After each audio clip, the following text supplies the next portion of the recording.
As part of our current sermon series, Present, God's presence in every home, we have been looking at different practices. And this week we've been looking at neighboring, or how does the life that we have with Jesus overflow and impact those around us? And for me, one of the ways that I think of our church impacting the city around us is through Storehouse. And I wanted to take this opportunity to just have a chat with our Storehouse staff. They are an incredible team, a wealth of knowledge. I wanted to introduce them to you, let you hear a little bit about what's been happening in the life of Storehouse, and then have a conversation around this idea of who is our neighbor and who do we begin to interact with in our lives. So, guys, I'm going to let you introduce yourself and then tell us a little bit about what's been happening over this kind of crazy period of lockdown. So, Aidan, we'll maybe start with you. Hi everyone, I'm Aidan. I'm the volunteer manager with Storehouse, and since lockdown hit at the end of March, our operation has looked very different. We have been really busy. Since March, we've done 4,100 food parcels for people. To put that in context, that's about twice what we did in the whole of 2019. Over 3,000 of those were home deliveries, so we hadn't done any home food deliveries before, but we've had about a team of about 40 delivery drivers delivering right across the city. We've partnered with a number of organisations in the asylum refugee sector, and along with funding from Department for Communities, and we've been delivering to all of those guys as well, 2,200 food parcels. We've been able to add fresh food to our bags for the first time, so on a regular basis. So milk, bread, eggs, potatoes, a fruit and veg item has been going out to every person with their bag, which has just been a great way to show more dignity, allow people to make healthier choices, and just really boost what we're doing for people who, particularly during March, April, May time, were literally stuck at home. So yeah, it's been a great way to get out there and show people in the city that we are still active and that we still care. Amazing, thank you. Steve. So I suppose this has been pretty challenging in terms of all of our community and growth stuff. I guess I think each of us have probably had a number of conversations where we went, oh, and we used to run this, and now we've had to shut that down. And a lot of times the people go, oh, I didn't even realize you did that. So, so in terms of community, we used to run a Wednesday morning community coffee event called Home, which supplied breakfast, a bit of community, some games, plenty of laughs. So we've had to cut that because our whole aim with Home was to actually draw people together and create connection. So it's very different from a cafe where you were getting small groups. With Home, it was a lot bigger. So we've had to cut that. We used to do the table. Matt, the super cook, used to throw on Tuesday evening, and we used to gather some volunteers in. And again, it was just marvelous. It was just a really good evening for us to bring folks together from very different backgrounds as well. So that was most of our community stuff that had to go. The other stuff that we did run in terms of the growth stuff, we kind of stopped for a short time the guitar. We used to run conversational English classes. Amy used to run a bake group on a Tuesday and then a creative group on a Thursday. And then we also used to do some cooking stuff with some young people from Youth Justice. So initially, once the virus hit, we panned all of that. We began to reintroduce some of it. So guitar has been growing steadily, which has been really, really good, and plenty of crack and even more instruments than guitar. So that's worked well. But now with this additional measures in terms of trying to protect everybody, we've had to lock that down again. So it's been a very challenging process. We're trying to constantly reach out to people and meet one-to-one, but it is a very challenging environment. So we are looking forward to getting past at least the majority of this to get a lot of this stuff back up and running. So brilliant. So you can hear that we've been really busy in provision. We've heartbreakingly had to slow down in so many of our community and our growth environments. Matt, how have we managed to stay afloat over this time and respond to all the needs that are swirling? So I think firstly, I'd just say, just to reiterate what Aidan said about the volunteer team, like our volunteer team has just been fantastic over the last 6-8 months. We've had people coming and delivering all those food parcels. So yeah, we've delivered over 3,000 food parcels, and that's a system we didn't even have before. So they've stepped up in ways to just help us deliver those. Every Wednesday we've done the asylum boxes, and we've just had people turning up at different intervals throughout the day and kind of help us maintain social distancing. And even that has been complex. And so, yeah, just the way that they've responded to that and kept them, our volunteers, the rest of the volunteers safe, our service users safe, everything like that. And yeah, the volunteer task force has been amazing. We've had teams turning up to the city centre venue and still handing out food parcels from there. And just in recent weeks, we've started opening up to do furniture and clothes again. And so we've had teams come in for that. And so, yeah, we just want to say a massive thank you to our volunteer teams, to be honest, because the way that they've worked over the last 6 to 8 months has been completely new, completely unprecedented, and we'd never have expected it, but they've stepped up in ways that we couldn't have imagined. And so we'd just like to say a massive thank you to them. Also, just financially, the response we've had has just been incredible. We panicked and worried a little bit, I guess, at the beginning of lockdown about where the food would come from for the next few months as churches closed down and our main collection points kind of stopped. And then also supermarkets obviously having those restrictions in the early days about how much of each quantity and things you could buy. We really kind of worried about where we'd get our money, get our food, but people actually stepped up in different ways and started to provide financially for us. And so to all those that have given either one-off or set up standing orders and things to help us over the last few months, we just say an enormous thank you. And then again, we've just managed to form some really good partnerships over the last few months with places like Total Produce. Henderson's have been really good to us, B&M Bargains, lots of different places who have enabled us to just like buy on bulk and actually keep our shelves stocked at this time, and just make sure that actually, yeah, we've been able to be sustainable and keep going over the last few months. So yeah, just a quick few thank yous to those guys for everything they've done over the last few months to really help us, because I don't think we'd have managed to get through the months without them, to be honest.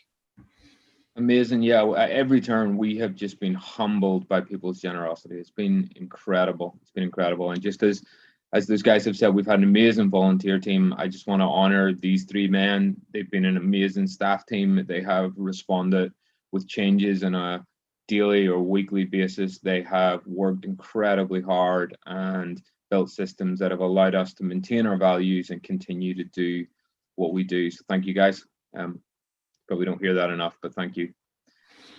So I want to shift gears a little bit. I don't know about you guys, but for me, when I begin to think of that idea of loving my neighbor, if I'm honest, I immediately think of those people that live on my street. After I think about the horrible theme song from the 90s Australian soap, I then think about the people who live on my street, and generally, or I think about my friends. How do I love those who tend to be in and out of my house? But one of the things I'd love us to have a chat about today, and maybe my first question to you guys is, how has being involved in Storehouse impacted how you think about that question, who is my neighbor? So maybe Aidan, do you want to kick us off on that? Yeah, I suppose the thing I think of is a truth that Storehouse has kind of crystallized for me, if you like, which is the importance of people's story. And there's something about the way that Storehouse sets up their environments and the way that people come in and feel welcomed and accepted, that allows people to share honestly about who they are. And there's story after story after story within Storehouse of people just and sharing something that maybe they've never shared with anybody or haven't shared with somebody for a long time. And you just, when you read the Gospels, you just see Jesus just accepting people. He knows their story. The Samaritan woman at the well, he knew her story, but he accepted her. He goes to Matthew and the tax collector booth and he says, come follow me. He doesn't say, you're bad because you're a tax collector and we need to sort this out before I can come anywhere near you. And you just see that truth time and time again in the way Jesus went about when he was here on earth. And I just think that Storehouse has really helped me understand that it's about creating a space. It's about me giving my time that allows people to share their story honestly, and through doing that, I've also found that I can share honestly with people who I am and the experiences I've gone through as well. And you start to help each other, and you can see relationship and community start to prosper. And for some people, it's a real anchor for them. And as Steve had said earlier, so many of our community and growth spaces haven't been able to meet, and we've seen some of the regulars really struggle during this period because they don't have a place where they can share their story, where they can be honest about how they're feeling and who they are, and be supported and encouraged. So that's one of the big things Storehouse has done for me, I think. That's great. I love that idea that story is something that really connects us to other people. That's so good. Steve, what about you? How's it made you think about, the idea of who is my neighbor? I think it's probably widened the definition of neighbor. So I suppose even up to my probably late 20s, early 30s, I still thought that the church was to come in and rescue people. So we were to come in and pick people up to where we were. And I think the more that I looked at the Bible and the more that I allowed myself to be impacted by other people, then it kind of widened the definition of neighbor for me. So if we're not letting the other person impact us, then it's not really a neighbor relationship. It's more of I'm providing you with a service, see you later kind of thing. Really so I think, so I suppose I began that journey when I was involved in youth work. And I think through further study, I just began to reflect more and be part of groups that were reflecting more. So that began the challenge. I think since being involved with Storehouse, it's just widened up so much. So, the fact that you're coming across refugees, asylum seekers, you're coming across people who struggle with addiction, people who have massive trauma and suffer from massive ongoing series in terms of abuse.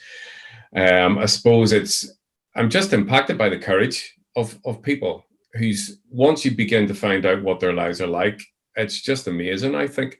So the fact that, I suppose, where I find that Jesus is challenging me to get to is to begin to help somebody else, but allow them to impact my life by who they are and what they've been through, and also allow them to help me. And I think a lot of the time we don't really do that. We either see somebody as beneath us or not able to help us. So that's been probably a massive journey for me, but a very very fruitful and it just makes your life so much more richer when you allow yourself to be impacted by different people from different backgrounds. And I think the journey in getting to know also asylum seekers and refugees, I think that our media has painted that as a very simple picture. It's either they're here to steal all our jobs or they're all lovely, amazing people. And what we begin to find out is life is a lot more complicated than you think. And then when you come into contact with people who have, loads of degrees, and you come out, I think that was kind of mind blowing, which is a bit shameful for me, that you were coming into contact with people who had tried to leave their country because of war or whatever. And then and in their country, they held this position of, they were very highly educated. They were maybe training or educating others. You're talking about PhDs, masters, and all that kind of stuff. And then they come over here and they get treated sometimes by the local population like they're nothing. And I think that has been pretty challenging. And particularly when you hear stories of people being driven out from their houses and their homes. So all of that stuff, it's very, I think allowing yourself to be impacted has kind of redefined what neighbor is for me, I think. It's awesome. Matt, what about yourself? I think for me, one thing I've learned is that no matter who we are or where we come from, we all have kind of the same desires, and at the end of the day, and that's to be loved, to be known, and to belong to something. And no matter what we are or who we are, or what country we've come from, or what our past or present circumstances are, that's still kind of rooted in all of us. And therefore, I think sometimes that we can so often see, as Steve was saying a little bit about the problems that people come with, and that's all we see, and the physical circumstances with it in which they come. But actually, quite a lot of the time, people just want to be known first, and so therefore, regardless of who's coming through the door, I think that for me is what I try to do. Don't do it very well sometimes, but I think, yeah, for me, it's about trying to actually recognize that this is still a person who just wants to be known and just wants to be loved regardless of what's going on in their life. And yeah, I think just, yeah, not, as the other guys both said, just not writing anyone off.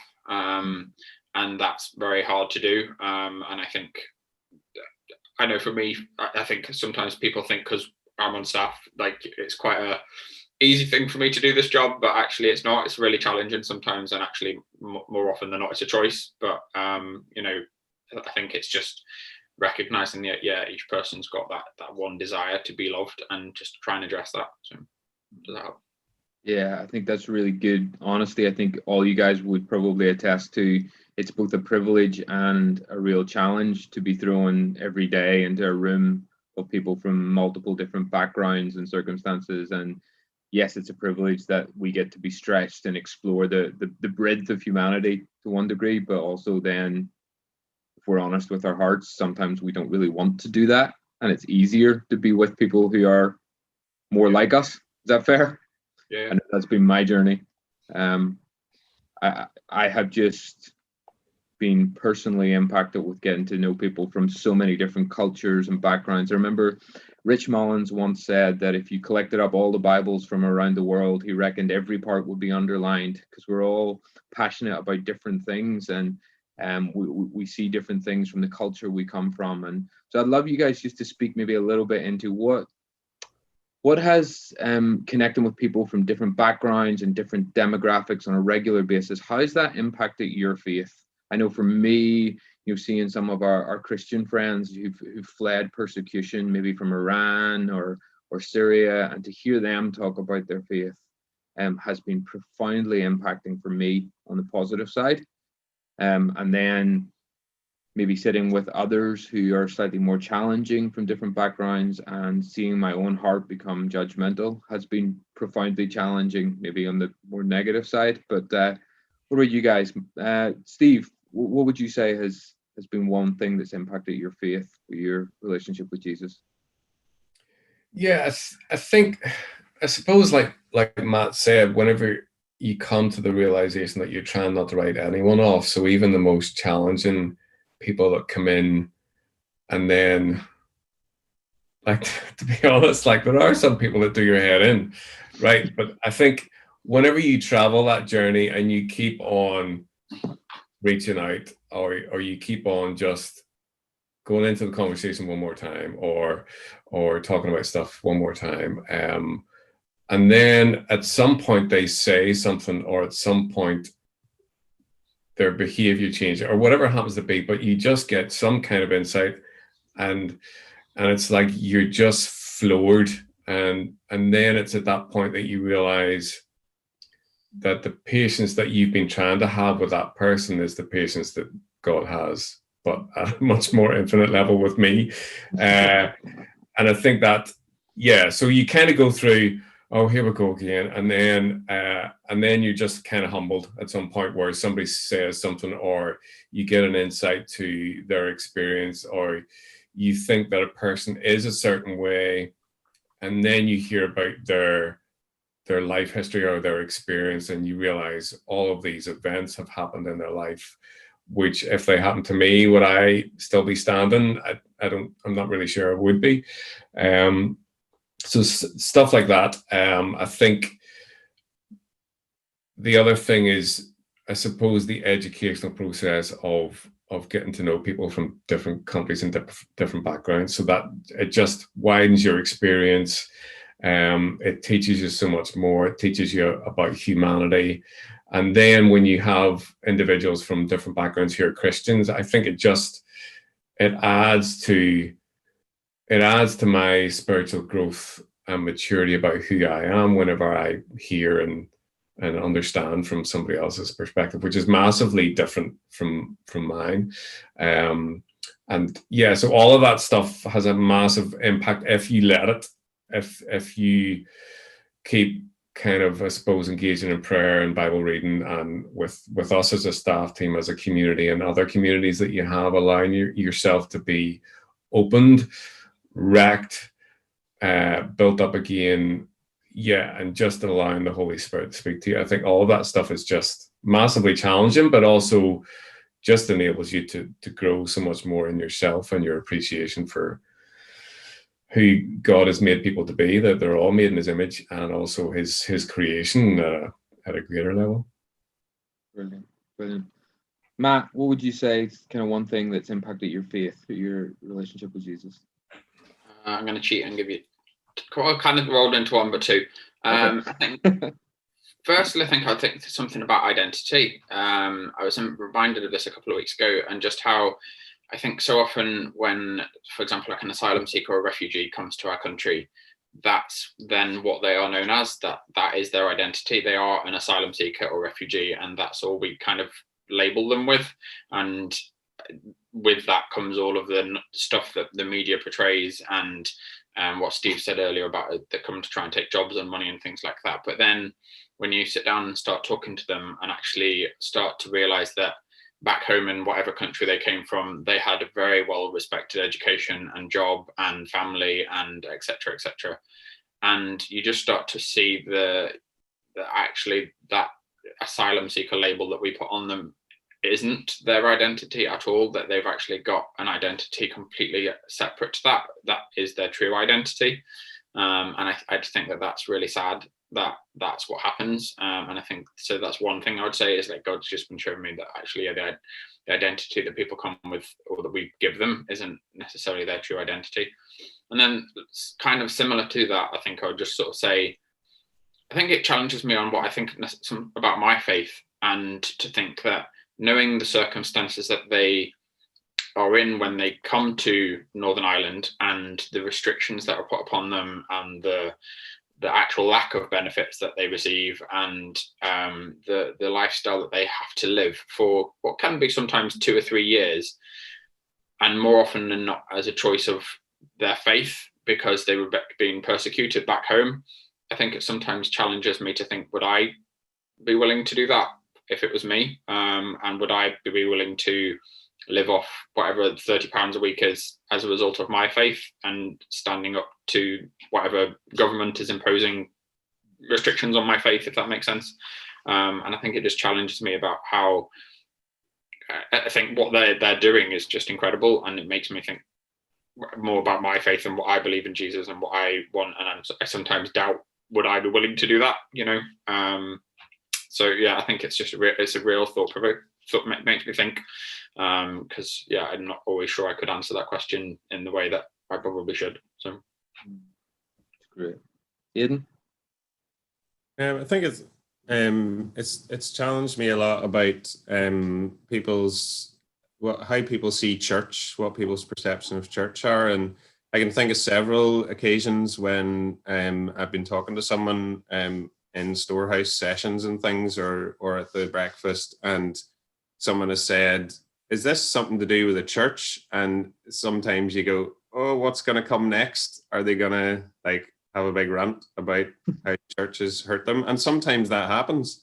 But a lot of the time people will respond with something like, well, this is what church should be. It should be about you helping people, and they actually, there's something has connected in their mind, and that has really affected my heart for, what should a church be like. And if you go to Friday church, you'll see people from all sorts of different backgrounds and countries and demographics, and we quite often have people who maybe have very little English, who come and sit through it and seem to respond and enjoy it almost. And you think, if we're not providing a space where people can experience the Holy Spirit and meet with Jesus. Then people from different who don't speak any English wouldn't understand what was going on and probably get up and leave. I think I would do that if I was in some foreign language service. But, are we providing a space where people can meet with Jesus in their own language and their own terms? Are we providing a space where we can help people and support people through difficult times? And that is what church should be. And that's what I want church to be. So, that's sort of a continual process for me every time I get into one of those conversations, when I see how we are perceived as a church, I suppose. Great. I think for me, one of the main things over the last decade or so is just that realization that I'm not Jesus, which that sounds shocking, I know. But I'm just so tempted every time to want to try and practically solve people's solutions. And maybe when people think of Storehouse, that's the immediate thing they think about is provision and fixing physical needs. And I think those things are great. But I know it's always a challenge for me to curb that desire and to sit with people and to be present with people, especially people that I maybe wouldn't normally choose to be present with, and to not try to fix and to simply listen. And I actually think that for me personally is a spiritual discipline of I want to be in control and I want to be the fixer and the helper. And I think you guys referred to that a lot. That for me has really challenged how I relate to God. And he'll often challenge me on, am I trying to earn something in my doing versus can I even sit and be present with him?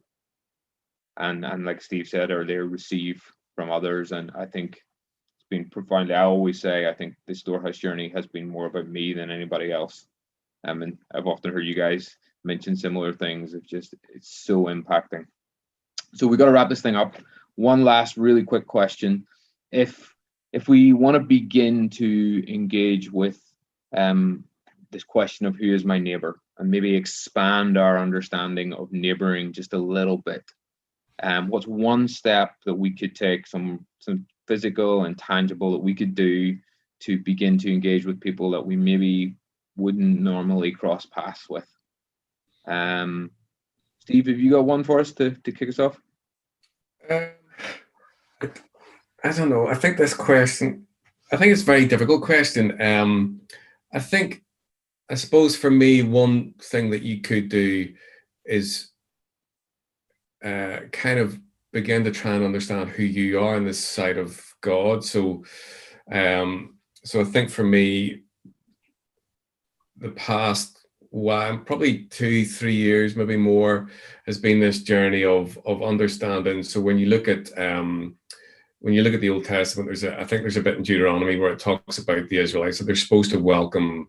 I mean, the word it uses in the Bible is foreigner or alien, but the phrase that's used is because you were once slaves yourselves. And then Jesus, when he kicks off the Beatitudes, talks about blessed are the poor in spirit, and I think that's the way in. If we don't recognize how poor we are and in need, then we can't.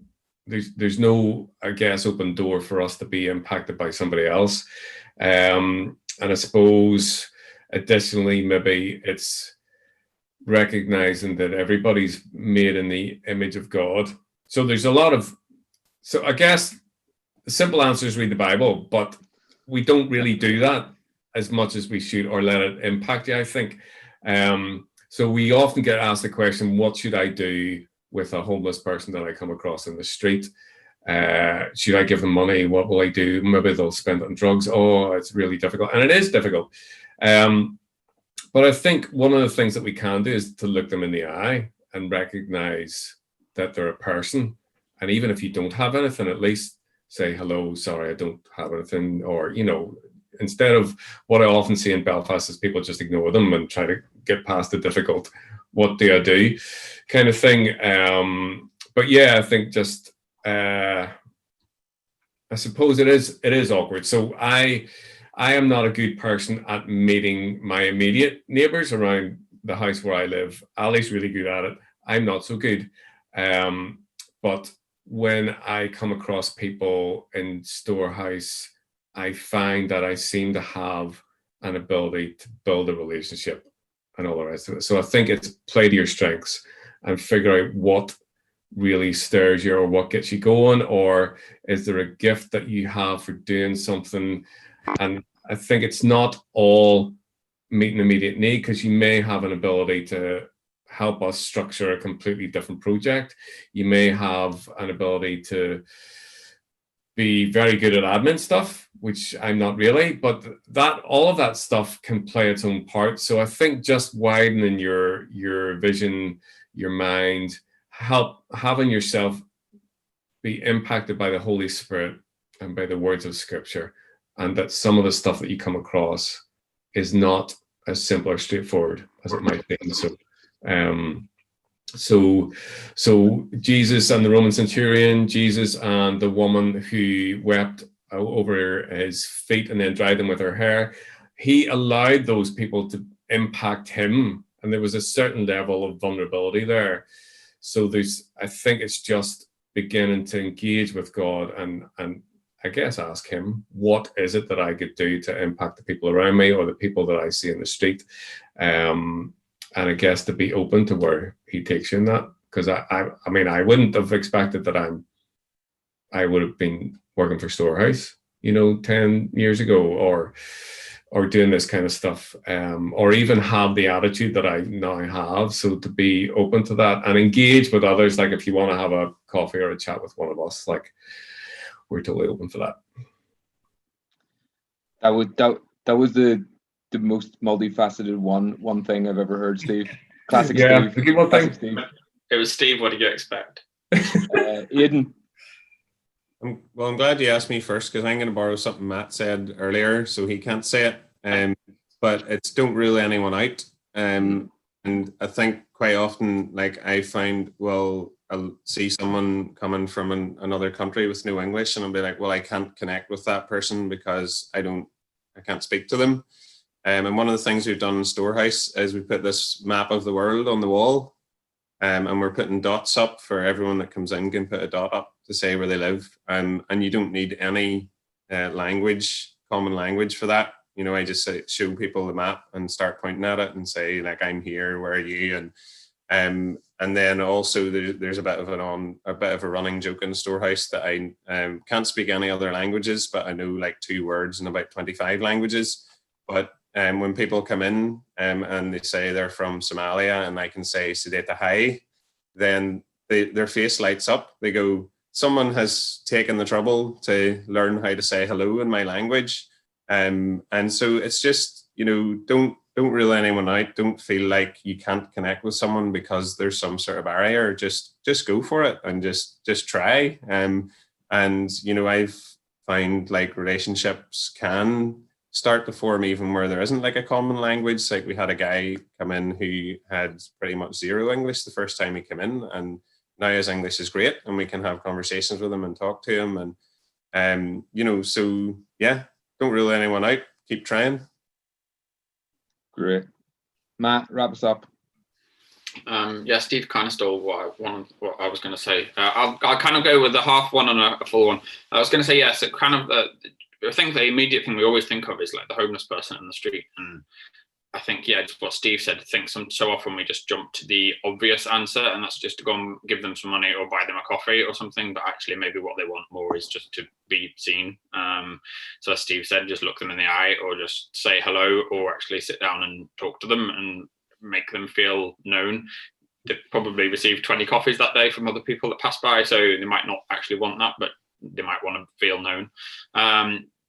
Otherwise, I think I'd just say, just allow yourself to be put in uncomfortable positions, like take yourself out of your comfort zone.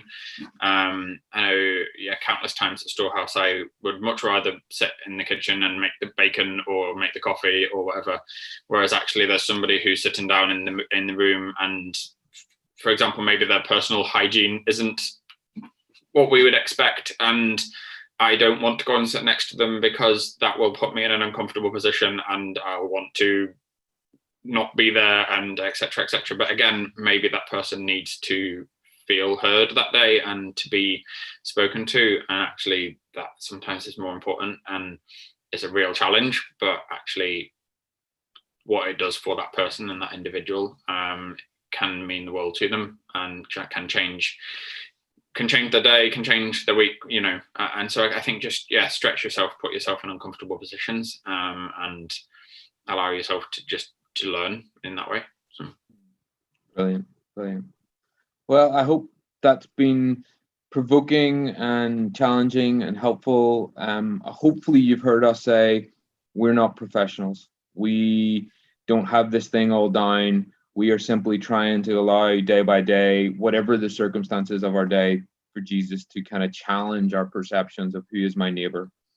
This isn't an advertisement for Storehouse. In fact, more than ever, we're kind of not desperate for volunteers right now. We will need volunteers in the future. You can still give, please do keep being generous and all that. But right now we don't need physical volunteers. So the easy answer is not just come and get involved with Storehouse. I think the big challenge is, how do you, wherever you are, wrestle with that question of who is my neighbor? And I think Matt said it right there. Like, we've got to put ourselves in slightly uncomfortable circumstances. Don't try to be somebody you're not, but try to uncomfortably be who God has made you to be. Stretch yourself. Engage with the one neighbor on your street who their house is a little untidy. Maybe go find the story of why that is, what's going on in their lives. Connect with the person at work that's slightly more difficult than everybody else. Put yourself outside of your comfort zones and see what Jesus might want to do. One thing you can do for us, if you need a little help in completely stretching your usual experiences, is our Christmas hamper deliveries are coming up. I know Christmas is still a little bit away, but we're going to be signing up early this year. So if you would like to help us deliver on the 23rd of December and have a chance to connect with one or two households around our city that you would probably not otherwise connect with, you can sign up for that in the link. But more than anything, our heart, our prayer is that you wrestle with Jesus on that question of who is my neighbor, and maybe, just maybe, find him in the midst of the wrestle. Guys, thank you so much. Thank you. And God bless you.